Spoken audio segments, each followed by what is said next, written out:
Nous accueillons tout de suite en plateau Fabrice Bonifay, directeur développement durable et QSE du groupe Bouygues, mais aussi président du C3D, le collège des directeurs du développement durable, ainsi que Cécile Colonna d'Istria, la fondatrice de ProDurable, le salon des acteurs de l'économie et de l'entreprise durable. Bonjour à tous les deux. Bonjour. Le thème de notre débat aujourd'hui, l'après-Covid, un accélérateur de transition écologique. En effet, nous assistons en ce moment à une explosion d'initiatives responsables de la part d'entreprises de toute taille. Est-ce que le Covid les a fait réfléchir ? Je voudrais bien. Mais j'attends de voir. C'est un peu récent encore pour dire que ça va les transformer en profondeur. On voit bien en tout cas qu'on ne peut pas continuer comme avant. Par contre, les recettes pour faire autrement n'existent pas encore vraiment partout. C'est le moins qu'on puisse dire. Donc il y a une vraie volonté d'agir différemment parce qu'il y a une pression sociétale qui est énorme, mais il y a surtout une pression climatique. Je pense qu'aujourd'hui, il ne faut pas se leurrer, la crise du Covid, c'est rien par rapport aux changements climatiques qui sont en cours. Et j'ai peur qu'on traite le changement climatique avec des médicaments qui permettent de soigner à peine un rhume, alors qu'on a un cancer métastasé de notre société sur cette histoire du climat. Donc on a, c'est vrai, des bonnes volontés, mais je ne suis pas sûr que tant des pouvoirs publics, tant du côté des pouvoirs publics que du côté des entreprises, enfin de certaines entreprises en tout cas, on ait bien pris la mesure du changement qu'il va falloir mettre en place pour prendre en compte ce sujet climat. Un petit chiffre. Aujourd'hui, la crise du Covid, ça fait à peu près à l'échelle mondiale, ça fait 7% des émissions de gaz à effet de serre en moins à l'échelle planétaire du fait que l'économie se soit arrêtée. Et c'est à peu près ce qu'il faudrait qu'on puisse arriver à faire tous les ans, d'ici 2050, pour respecter ce que nous disent les scientifiques du GIEC sans arrêter l'économie. Donc changer vraiment le site. Donc on voit bien la mesure des changements à opérer. Donc il ne suffira pas de verdir à la marge certaines initiatives des entreprises. Il va falloir changer en profondeur nos modèles de société, nos modèles de consommation et de comportement. Ce n'est pas encore tout à fait gagné. Qu'en pensez-vous, Cécile Colonna d'Istria ? Est-ce que les entreprises réaffirment leur raison d'être en ce moment ? Alors effectivement, moi j'espère que c'est effectivement cette crise du Covid une accélération. Parce qu'en quelque sorte, ça remet un peu les pendules à l'heure et ça refixe des priorités. Quelles sont les priorités aujourd'hui ? On l'a vu, on a vu qu'on était extrêmement vulnérable, qu'on est en lien avec le vivant. Et ça nous a prouvé qu'effectivement l'environnement et nous, on est dans un écosystème. Ça remet quand même en cause beaucoup le rôle de nos organisations sociales, politiques, le rôle de l'État. Ça a beaucoup remis en cause notre relation au travail aussi, il faut bien le dire. Mais je crois que le plus important, c'est que ça a remis en question notre relation à la consommation et donc à l'environnement et à la protection de la planète. Et ça, je crois, et j'espère en tout cas, que de nouvelles priorités à nouveau vont être réaffirmées. Vous êtes plutôt optimiste ? Oui, je suis optimiste parce qu'il y a une vague de fond de toute façon et une lame de fond qui est engagée depuis longtemps et qu'aujourd'hui, il y a une forme d'urgence et qui est d'ailleurs confirmée par toutes les attentes des consommateurs et des citoyens. Et une étude a été menée pendant le confinement auprès de tous les Français qui réaffirme que leur priorité aujourd'hui, c'est la défense de l'environnement et la protection de la planète, l'empathie et finalement l'inclusion aussi et l'empathie et le retour aussi à la relocalisation et l'emploi. Donc ce sont quand même 3 priorités importantes et l'entreprise ne peut pas rester sourde. La vraie demande, elle vient de là en fait. Elle vient du consommateur, elle vient du grand public. Oui. Certains, enfin les plus éduqués, sont en demande. On dit souvent que les Français ou même les Européens sont contre la mondialisation, sauf quand ils font des courses. Donc il y a plein d'injonctions contradictoires en fait dans tout ça. C'est vrai qu'il y a une volonté, je suis d'accord avec ce que dit Cécile, il y a une volonté de changement, mais je ne suis pas sûr que tout le monde ait bien pris conscience de la nature réelle du changement opéré. C'est plus qu'un changement à la marge qu'on doit mettre en place. C'est un changement vraiment en profondeur. Et pour ça, ça nécessite de revoir le modèle économique des entreprises.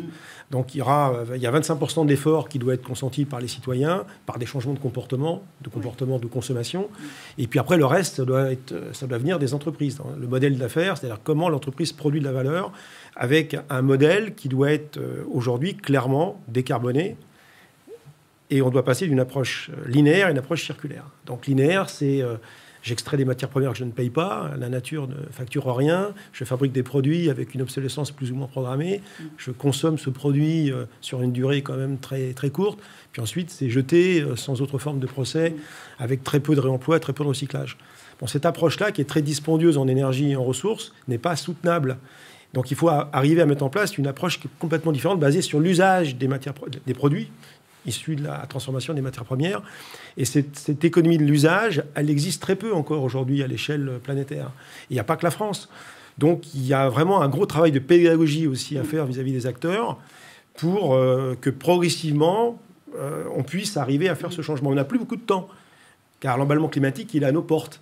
Il nous reste à peine une dizaine d'années pour ensuite, si on n'y arrive pas dans les ans qui viennent, ce sera trop tard. Il y aura ce qu'on appelle l'emballement climatique qui fera qu'on ne pourra plus revenir du tout en arrière. Donc c'est quand même assez stressant. Alors moi, je suis optimiste parce qu'il y a des solutions. Effectivement, il y a des solutions dans quasiment tous les domaines d'activité. L'agriculture, le bâtiment, le textile, l'alimentation.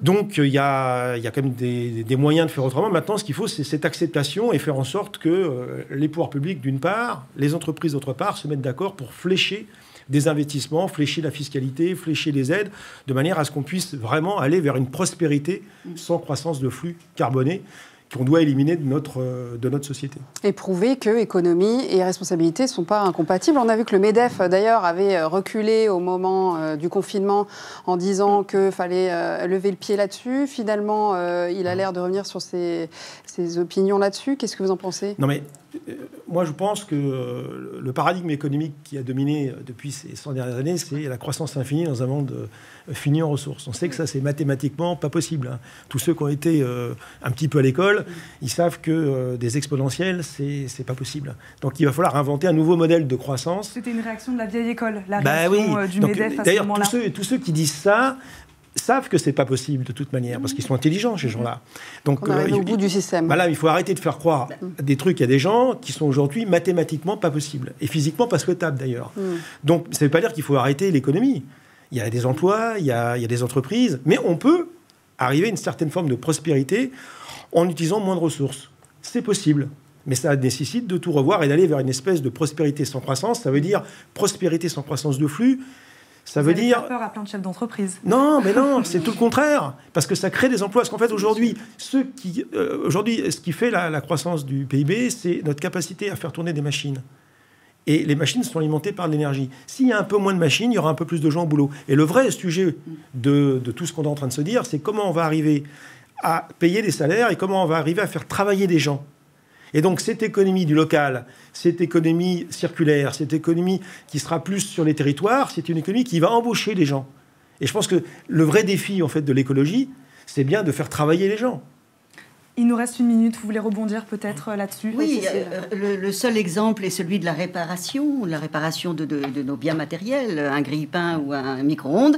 Aujourd'hui, on peut le réparer, on doit le réparer, ça créera de l'emploi, ça aura un impact bien moindre sur l'environnement et sur les ressources, hein, et effectivement, ça aura un impact positif dans tous les domaines, y compris pour l'entreprise.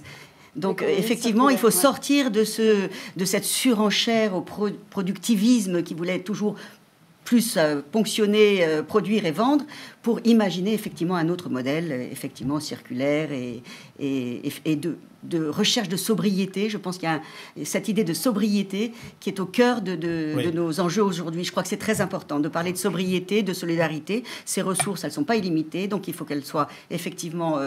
il faut être sobre dans l'usage de nos ressources et pour partager davantage effectivement ce que nous avons à notre disposition. C'est déjà la fin de ce débat, c'est passé vite. Merci beaucoup à tous les deux d'avoir été avec nous et on passe... Merci. Et on passe à la bonne idée du jour.